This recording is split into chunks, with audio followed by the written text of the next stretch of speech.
Moving on, the Knesset beginning its winter session Monday, and the first Israeli state budget bill in over 3 years' time back on the docket for debate.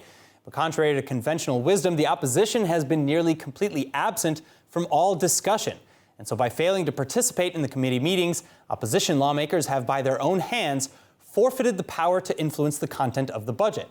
Now, they can only vote yes or no on the final bill. The question is, why on earth would they do this? Former Knesset member with the Yesh Atid party, Rabbi Dov Lipman, with more. Rabbi, it's great to have you back. So why would the opposition, for the first time in Israel's 73-year history, willfully tie their own hands behind their backs?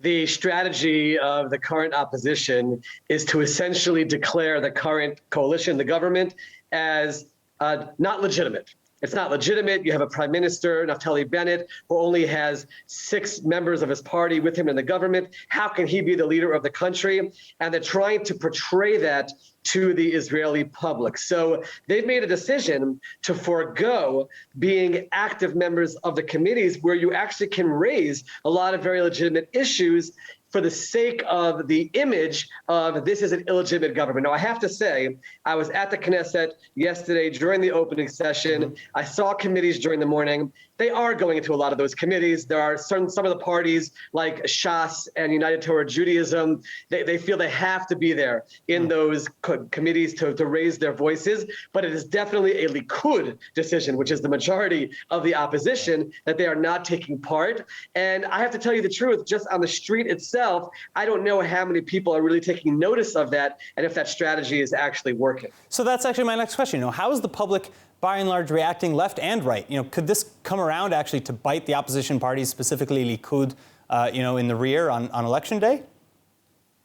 It could. There's a phenomenon when you're in the Knesset, and I certainly felt it as a member as well. You're in this bubble, and you feel like, of course, the whole world is watching Channel 99 and watching the Knesset TV and watching everything that's happening throughout the day, and you presume that's what people's focus is on. And then I leave the Knesset, and I'm living my life without focusing on everything that's happening daily, and you realize the broader public is working hard, raising their families, and here and there they'll tune into the news, but it doesn't grab them as much. If you're asking me, I think it's a mistake. I do believe there are certainly aspects of this budget which they could be highlighting in all the committees, which they see as flaws, which could speak to their bases. And by the way, the religious parties, United Torah Judaism and Shas in particular, are actually doing that. And I think that would serve Likud much better than just staying out. By the way, they even made a decision yesterday to make a lot of trouble during Naftali Bennett's speech and to get thrown out. They knew almost half the Likud party was asked to leave the plenary because the heckling, again, not to be present. And that meant they missed the opposition leader's speech. They weren't there for Netanyahu's speech to show him support. Again, sometimes going with emotion, not necessarily following what the intelligence would say might be the best thing to do.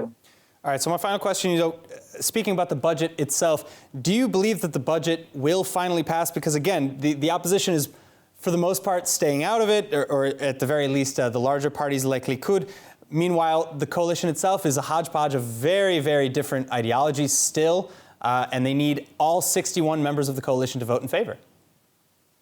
From what I've seen, being in the Knesset, talking to members of the coalition, despite their differences, they are very, very determined to get this done. There might be some tinkering here and there, changes in the Finance Committee and some of the other committees that are dealing with it, but they are determined to get this passed. And once they do, that certainly cements this coalition under Naftali Bennett very strongly in place. And the next question will be, what will happen when it becomes Yair Lapid's turn to take over? And that there's still a question mark about. But for right now, it does seem, Aaron, like they're very determined to get this done, and my assessment would be that they will.